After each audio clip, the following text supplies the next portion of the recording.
permite reflexionar sobre esta circunstancia en la que nos está metiendo Donald Trump. Primero decir pues que este llamado a la calma y también que se vio, ya no pudimos pasar completo el detector de mentiras, pero que están haciendo exactamente lo contrario las corporaciones mediáticas, que es alentar el miedo, el nerviosismo social por esta definición de los aranceles, ya la aplicación o con digamos que hacer concreto esta amenaza, este amago que traía Donald Trump desde su campaña. Pues en realidad no vamos a estar peor que en la pandemia. La pandemia es lo peor que nos ha pasado porque ahí nuestra economía se detuvo, las inversiones se detuvieron, no fue solo México, no solo México mandó a su población a casa, es decir, dejamos de trabajar en ese periodo tan terrible, por lo menos unos 4 meses, pero ahora que recuerdo pues fue mucho más tiempo, ¿no? Que se reactivó la economía, ni siquiera podíamos ir al súper, pues no vamos a estar en ese momento, Claro. Aníbal. Entonces no podemos tener esta incertidumbre que están tratando de inducirnos las corporaciones mediáticas. Yo empezaría con eso porque parte de esta incertidumbre que se induce, como lo hemos llamado en otros momentos, como lo han llamado teóricos que revisan lo que pasa con los medios de comunicación, la fabricación del consenso o la manufacturación del consenso, lo que buscan es eso, generalizar el miedo para debilitar a nuestra presidenta en un momento donde lo que menos necesitamos es una presidencia débil. Necesitamos una presidencia fuerte y por eso hemos sido convocados el sábado los mexicanos, las mexicanas a pues participar de esta campaña informativa que dará la presidenta, pero sí decir que esta estrategia mediática pues va muy de la mano de los intereses de Estados Unidos. Las corporaciones mediáticas en México han estado sometidas a esos intereses desde hace muchísimo tiempo y pues también reflexionar, Aníbal, que es una oportunidad para fortalecernos como país, fortalecer nuestro mercado interno y también salir, como hoy lo dejó claro la presidenta en su conferencia, a buscar otros socios comerciales y en ese está China.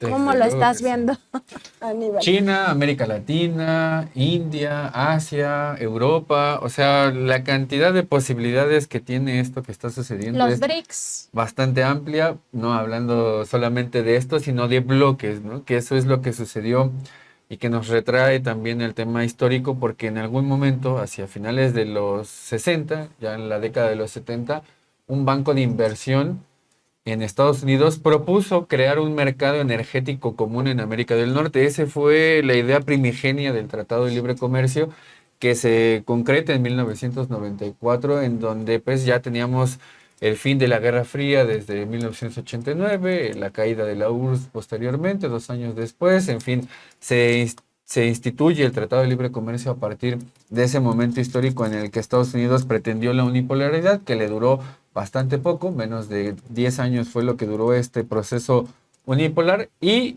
a partir de ese momento, Nancy, se empezó a conformar un proceso histórico que se llama el de bloqueización de la economía internacional, que es precisamente la conformación de distintos bloques geoeconómicos que permitan recuperar, y en este caso particular de Estados Unidos, lo que pretendía recuperar era precisamente la competitividad, la hegemonía del mundo en un momento en el que desde la década de los 70, según diversos autores, venía un proceso de declive hegemónico que en las últimas décadas ha sido cada vez más relevante y que ha sido cada vez más evidente en distintos aspectos.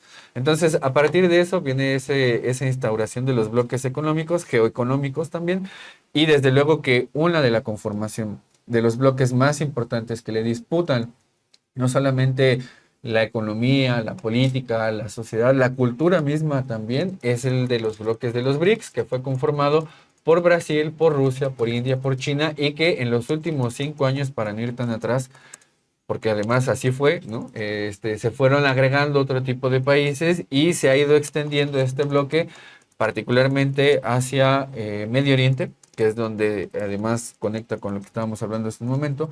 Están las reservas más importantes de petróleo en el mundo. Estamos ya en un momento, en una fase del capitalismo en el cual sabemos que el petróleo disponible, el que es petróleo barato, se está agotando y que por lo menos tenemos, según distintas estimaciones, por lo menos 50, 70 años de petróleo que va a ser disponible y que tiene las características actuales. Después de eso, no se sabe con exactitud porque hay petróleo, pero es más profundo y por lo tanto implica mayor inversión para extraerlo. Entonces, eso por un lado. Por el otro también la importancia que tienen los distintos estrechos en el mundo que son relevantes, que son importantes, el Canal de Panamá, que de hecho vuelve a tener la discusión Donald Trump en este discurso que dio el día de ayer ante el Congreso. Groenlandia, que también tiene distintos proyectos de inversión y que tiene también perspectiva de petróleo. Las Malvinas, no olvidar esa parte también que está en disputa por parte de Argentina, por parte del Reino Unido, tiene también perspectiva de petróleo, pero también ahí tiene otro tema que es el del agua dulce, que es otro de los recursos que son fundamentales para el funcionamiento, ya no digamos del capitalismo, de la vida misma del humano. Sin agua dulce no hay posibilidades de que la humanidad sea bajo un modelo o bajo el otro se reproduzca, no va a haber forma si no hay agua. Entonces, están esos puntos calientes y en ese contexto histórico es en el que se inserta esta nueva administración de Donald Trump. También esta administración de la doctora Claudia Sheinbaum en este segundo piso de la cuarta transformación, en el que sí notamos gradualmente el aumento de los márgenes de soberanía nacional, pero también, como decíamos en otras emisiones, la modificación de las distintas leyes, que al final es la modificación del Estado mismo para fortalecer su seguridad nacional. No solamente la soberanía, sino la seguridad nacional en términos de seguridad ante un enemigo extranjero, de seguridad pública, como lo hemos visto a partir de la transformación que ha tenido la Secretaría de Seguridad Pública ahora con Omar García Harfuch, que esas fueron transformaciones que ya empezaron, y ahora con la modificación de los artículos 19 y 40. Entonces, estamos en ciernes en este macro proceso y en este proceso histórico en particular para México, Nancy. Es muy importante también hacer toda esta revisión que ya nos comentas, Aníbal, de cómo llegamos a este momento, no solo en términos de lo que sucede con nuestro país, sino a nivel global, porque también hay que entender estas dinámicas. Y me llama mucho la atención que en un momento tan particular donde se requiere la unidad nacional para defender nuestra soberanía, porque de eso es lo que estamos hablando ahora mismo, no es solo los aranceles de Donald Trump, sino otras medidas que vienen asociadas con la intención, pues, de volver grande a América, como dice él mismo, el presidente estadounidense, sometiendo al resto de los países y sobre todo los países que militarmente son más débiles. Y por eso, en el caso mexicano, lo culpa de todo el fentanilo, cuando en realidad debería de revisar lo que ya decíamos en otros programas, que la cadena de suministro empieza en China. Entonces, si te vas a pelear por el tema fentanilo, ve a China, que sí tiene un ejército muy poderoso, quizá más poderoso que el de Estados Unidos, con armas más poderosas que las de Estados Unidos, y luego platicamos de la responsabilidad de México. Por supuesto que ese no es el fondo es someter a los países a los intereses, y revisar esto a nivel global nos permite ver lo que está pasando con Ucrania y con el presidente Zelensky. En ese sentido, pues no solo es que le asistieran para meter ruido en Europa del Este, particularmente frente a Rusia. No solo es eso, también en el fondo es tener un gobierno títere para al final cobrarse a lo chino. Y eso hay que verlo en estos momentos. O sea, le está diciendo, a ver, nos tienes que pagar con territorio, nos tienes que pagar con tus minerales, sobre todo los minerales raros, que son estas tierras raras que son tan, solicitadas, buscadas por estas naciones que quieren empoderarse a nivel global, porque son justamente las que se destinan a la tecnología de punta, ¿no? Entonces, es hacer grande América arrebatando lo que los demás tienen, y por la mala, ¿no? A lo chino, como decíamos, o como decimos aquí en México, a lo chino cochino. Y eso no podemos dejar de lado. O sea, en esta reflexión no podemos decir, bueno, es que hay que pues revisar lo que nos está diciendo Trump, hay que ceder en algunas partes. No, No hay que ceder en nada, porque después van a venir por lo que nosotros ya sabemos que tenemos aquí en Sonora, sobre todo estos grandes reservorios de litio, y eso es lo que les interesa a ellos, ese tipo de energías o de minerales, y en el caso también de las energías, pues también les interesa apropiarse del petróleo, del gas, etcétera. Entonces, no podemos dejar de ver eso en este contexto, lo que está pasando a nivel global y cómo se comporta Estados Unidos. Así es, lo vimos la semana pasada, esta forma en la que Donald Trump trató al que es presidente de Ucrania y Humillándolo humillándolo incluso. en público en la Casa Blanca, en esta sede que expresa el poder imperial de Estados Unidos, haciendo este tipo de humillación en contra del gobierno ucraniano, que sabemos que es un gobierno títere que se prestó a los intereses hegemónicos estadounidenses en contra de Rusia particularmente.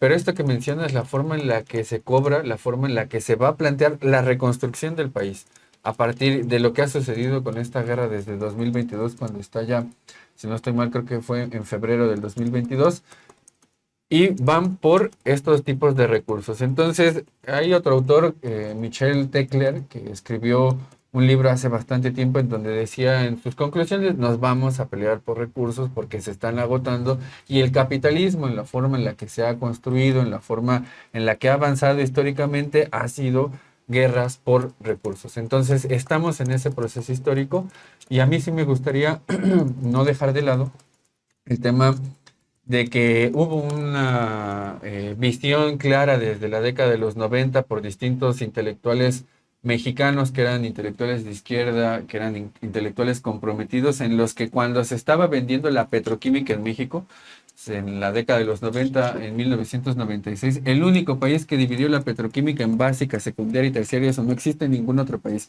Solamente aquí lo hicieron para poder privatizar una rama de la economía que era muy dinámica. Pero en 1996, Gastón García Cantú mencionó, y haciendo recuento también, y por eso es importante la historia, por eso siempre el expresidente decía, el expresidente Andrés Manuel decía esto para los jóvenes, para que recuerden la historia, lo que había sucedido en Texas sucedió después con Pemex. Entonces, el tema de los recursos al final siempre está puesto sobre la mesa. Cuando se hacen este tipo de negociaciones, lo vemos en Ucrania, lo vemos con Rusia, lo vemos con China, lo vemos con otro tipo de países. En el caso de México, eso sucedió históricamente, y nuestra constitución, la de 1917, estuvo profundamente vinculada a los intereses de seguridad nacional. Para poner un momento clave histórico. Previo a eso, el despojo del país por parte de Estados Unidos, por parte de una presidencia de James Pollock, cuando nos despojan de la mitad del territorio nacional, también estuvo detrás los intereses de las principales empresas de las élites estadounidenses por extender el territorio nacional estadounidense de océano a océano, del océano Atlántico hacia el océano Pacífico. Ese era el interés de las élites gobernantes en aquel entonces, y en estos dos momentos históricos, México siempre ha estado en el fondo de la discusión. Y sobre ese tipo de aspectos mencionaba Gastón García Cantú en el Excelsior en el 27 de septiembre de 1996, para ser exacto. Lo cito nuevamente: estamos en el conflicto que enfrentarán las generaciones del pasado, independencia nacional o dependencia de Estados Unidos. Nuevamente la duda secular: ¿defenderá el gobierno apoyado en la mayoría convocada a la patria comprometida, o cederá la soberanía a Estados Unidos? No es otro el dilema. A las cosas que afectan a México hay que llamarlas por su nombre. No es la petroquímica, es Pemex, y Pemex es parte mayor de la independencia nacional. A 150 años de habernos arrancado más de la mitad del territorio, Estados Unidos pretende el dominio del istmo de Tehuantepec y la propiedad de la industria fundamental del desarrollo. El petróleo y sus derivados industrializados son parte fundamental de lo que le interesa. Lo que ocurre en Pemex sucedió en Texas. Esto lo dijo en 1996 y es más que vigente con todo lo que está sucediendo actualmente con Donald Trump. Totalmente. Y vamos a recuperar un par de videos, Aníbal, ¿Sí? para ir contextualizando lo que está pasando. Si nos dices cuál vamos a ver. Es un video de la doctora Claudia Sheinbaum dando un discurso. Vamos a recuperar ese primer video. De manera unilateral, el gobierno de los Estados Unidos ha decidido incrementar aranceles de los productos que se importan desde México hacia los Estados Unidos. Esta medida evidentemente afectará a las empresas que están en nuestro país, afectará al pueblo de México, pero afectará también mucho al pueblo de los Estados Unidos, incrementando los precios de muchos de los productos que se fabrican en México. Esta medida es unilateral. Hemos estado platicando con el gobierno de los Estados Unidos durante este mes de pausa de estos aranceles. Han estado trabajando el secretario de Relaciones Exteriores con el secretario del Departamento de Estado. Hubo una reunión en Washington en donde asistieron el secretario de la Defensa, de Marina, de Seguridad, fue el Procurador General de la República, con el secretario de Relaciones Exteriores, con sus homólogos del gobierno de los Estados Unidos, y se había llegado a una serie de acuerdos. Por eso no entendemos y además no creemos que sean necesarios estos aranceles. Nosotros vamos a buscar siempre el diálogo, pero de todas maneras, nosotros también somos un pueblo firme, orgulloso, somos una nación libre, independiente y soberana. Este domingo, 9 de marzo, a las 12 del día, estoy convocando a que nos veamos juntos en el Zócalo de la Ciudad de México. Es el mejor lugar para poder tomar juntos decisiones e informarles de cuáles son las acciones que hemos decidido emprender. Siempre llamaremos al diálogo, orgullosamente somos un país libre y soberano. Y siempre el pueblo de México, juntas y juntos, salimos adelante. Ahí están las palabras de la presidenta Claudia Sheinbaum, pues llamando a esta concentración en el Zócalo. Este video lo difundió el día de ayer en sus redes sociales y pues hoy reiteró que incluso si se llega a una nueva pausa en los aranceles, la convocatoria para asistir al Zócalo es muy importante porque ahí se va a definir no solo el rumbo que va a tomar México, sino sobre todo para informarle al pueblo cómo está esta relación bilateral que ya también hoy dijo está viviendo un momento definitorio y esto es probable que nos abra a otros mercados y también que se fortalezca el propio México, su mercado interno. En otro video que vamos a ver en estos momentos es justamente este paso que tuvo ayer Donald Trump por el Congreso de Estados Unidos y habló, entre otras cosas, de pues este envío de los 29 capos del narcotráfico. Él se dijo muy feliz por esta circunstancia y también porque, según él, sus políticas ya fortalecieron la frontera tanto con Estados Unidos, tanto con México como con Canadá.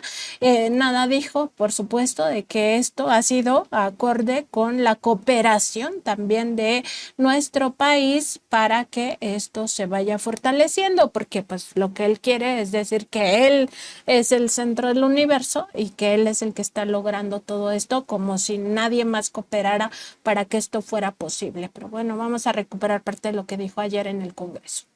The cartels are waging war in America, and it's time for America to wage war on the cartels, which we are doing.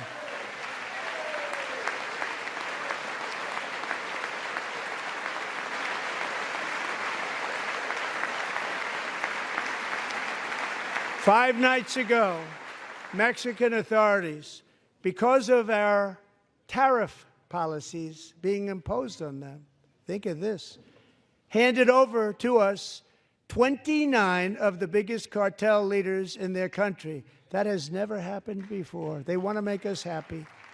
First time ever. But we need Mexico and Canada to do much more than they've done, and they have to stop the fentanyl and drugs pouring into the USA. They're going to stop it. I have sent Congress a detailed funding request laying out exactly how we will eliminate these threats to protect our homeland and complete the largest deportation operation in American history, larger even than current record holder President Dwight D. Eisenhower, a moderate man, but someone who believed very strongly in borders. Americans expect Congress to send me this funding without delay so I can sign it into law. So, Mr. Speaker, John Thune, both of you, I hope you're going to be able to do that, Mr. Speaker. Thank you. Mr. Leader, thank you. Thank you very much. And let's get it to me. I'll sign it so fast, you won't even believe it.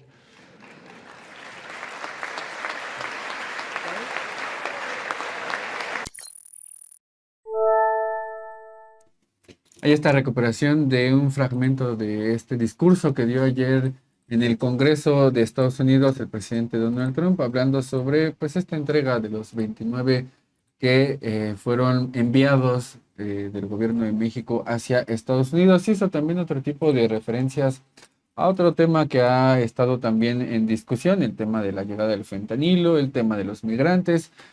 Hizo también referencia incluso al canal de Panamá, dijo que lo va a recuperar, hizo también referencia a Groenlandia, en fin, varios temas estuvieron ahí, Nancy, en este discurso. Para no extendernos mucho más, sí se notaba que intentó poner por delante el tema de que le interesa mucho volver a América grande de nuevo, y para eso presentó toda esta serie de hechos, de datos también en torno a cómo en este periodo de más de un mes en el que ya está en funciones, pues ha logrado tener este tipo de resultados. Sí, es muy importante ir revisando también cómo en su propio discurso se puede ver en realidad lo que quiere hacer Estados Unidos. Y por supuesto ya la historia dirá si fue una buena decisión o una mala decisión entregar a esos 29 capos del narcotráfico.